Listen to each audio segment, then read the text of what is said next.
আসলে পররাষ্ট্রনীতি কেমন হওয়া উচিত এবং বিভিন্ন রাষ্ট্র অথবা বিভিন্ন অঞ্চল আছে মধ্যপ্রাচ্য থেকে শুরু করে আমেরিকা হোক, ইন্ডিয়া, চায়না এবং মায়ানমার, বিভিন্ন রাষ্ট্রের সাথে আমাদের আসলে এনগেজমেন্টগুলো কেমন হওয়া উচিত এবং ওখানে আসলে আমাদের এই যে আমরা যে এই পর্যায়ে এসে রাষ্ট্রের কিছু সংস্কারের প্রস্তাবনা এবং পদক্ষেপ নিচ্ছি ওগুলো আসলে কিভাবে সাস্টেনেবল করা যায় এবং এই সময়ে এই সংস্কারগুলোকে কিভাবে আসলে ভায়াবল করে তোলা যায় সেক্ষেত্রে আমরা আমাদের মতামত হিসেবে বলেছি যে আমাদের একটা ওয়াইডার কনসালটেশন দরকার across political parties and ideologies and different orientations এবং আমাদের দরকার হচ্ছে যে সবাইকে নিয়ে বাংলাদেশে একটা ন্যাশনাল কনসেনসাসের দিকে এগোনো এবং পররাষ্ট্রনীতির বিষয়ে যে ঐকমত্য এটা যাতে ন্যাশনাল জায়গা থেকে হয়, জাতীয় ঐকমত্য হয় এবং এটা কোনোভাবে সরকার অদল বদলের ভিত্তিতে যাতে এটা কোনো রদবদল না হয়, বরং এটা খুবই প্র্যাগমেটিক ওয়েতে পররাষ্ট্র মন্ত্রণালয় যাতে বাংলাদেশকে বিশ্বমঞ্চে উপস্থাপন করে এবং বাংলাদেশকে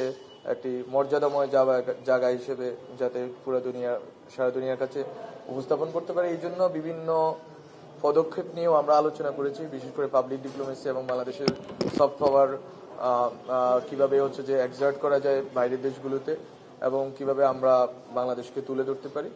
এটা খুবই ইন্টারেক্টিভ সেশন ছিল, সবাই কথা বলেছেন এবং আমরা তাদের যে প্রশ্নগুলো ছিল এই প্রশ্নগুলো আমরা আমাদের অভিজ্ঞতা এবং আমাদের জায়গা থেকে উত্তর দেওয়ার চেষ্টা করেছি। ধন্যবাদ সবাইকে।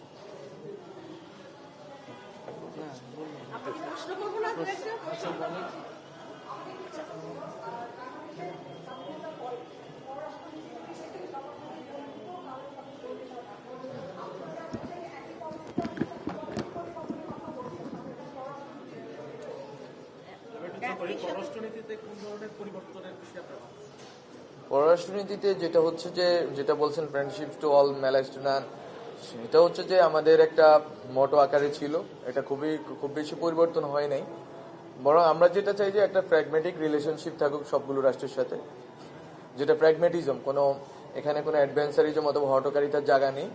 এটা আমাদের জন্য খুবই গুরুত্বপূর্ণ। আরেকটা জিনিস হচ্ছে আমাদের সামর্থ্যটা বাড়ানো।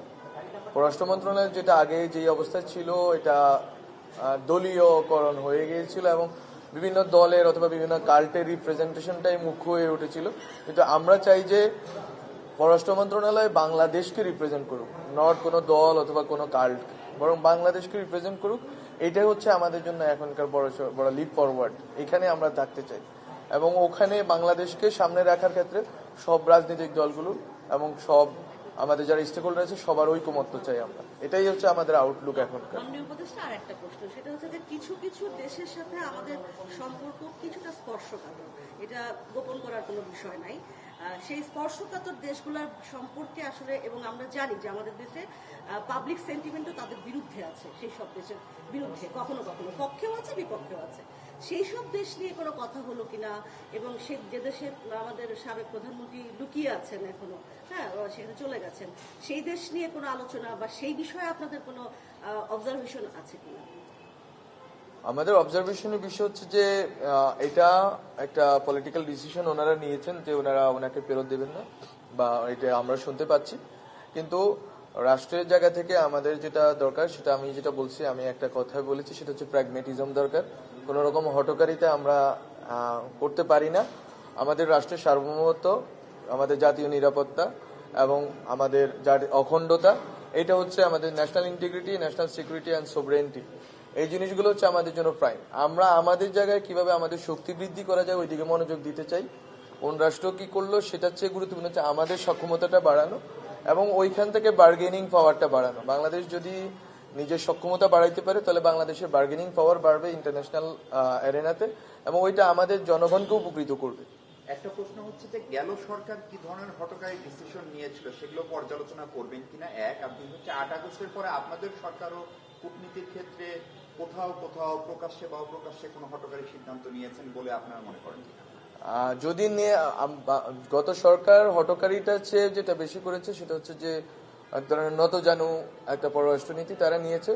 আর আমাদের সরকারের জায়গা থেকে আমরা চেষ্টা করছি প্র্যাগমেটিজমের জন্য, যদি আমাদের কোনো রকম হটকারিতা বা কোনো রকম ভুল থাকে সেটা আমরা শুধরানোর চেষ্টা করি, কিন্তু এটা হচ্ছে আমাদের মোটামুটি আমাদের সরকারের দৃষ্টিভঙ্গি। যদি আমরা দেখি যে কোনোভাবে আমাদের কোনো কাজের কারণে আমরা এটা মনে করি যে বাংলাদেশ রাষ্ট্রের জায়গা থেকে এটা মানে কোনোভাবে গুরুতর হয়ে উঠছে, আমরা সেই ক্ষেত্রে রেস্ট্রেন্ট অবলম্বন করি এবং আমরা চেষ্টা করি যে বাংলাদেশের স্বার্থটাকে সবার আগে রাখার জন্য।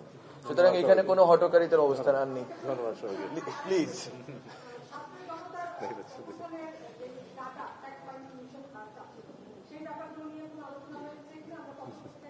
না, হ্যাঁ, জি। এটা কোনো দ্বিপাক্ষিক আলোচনা ছিল না। আমরা পররাষ্ট্রনীতি সংলাপ বলে একটা সিরিজ চালু করেছি, তার আজকে প্রথম অনুষ্ঠানটা ছিল এবং মাননীয় উপদেষ্টা আপনাদের অনেকগুলো কৌতূহলের উত্তর দিয়েছেন। আপনাদের যে প্রশ্নগুলো সেগুলো হচ্ছে দ্বিপাক্ষিক বিষয় সংক্রান্ত এবং সেটা প্ল্যাটফর্ম ডিফারেন্ট। অনেক ধন্যবাদ। এটা দ্বিপাক্ষিক না দোষী ভাই, প্রশ্নের উত্তরটা আপনি দিতে পারেন যাদের সঙ্গে ফ্যাক্ট ফাইন্ডিং এর রেজাল্ট আমরা কবে পাবো, বা সেটা অনেকগুলো ইনস্টিটিউশন এবং ইনস্টিটিউশনগুলো এখনো অনেকে আজকের এখানে এটা আলোচনা হয়নি। দেয়।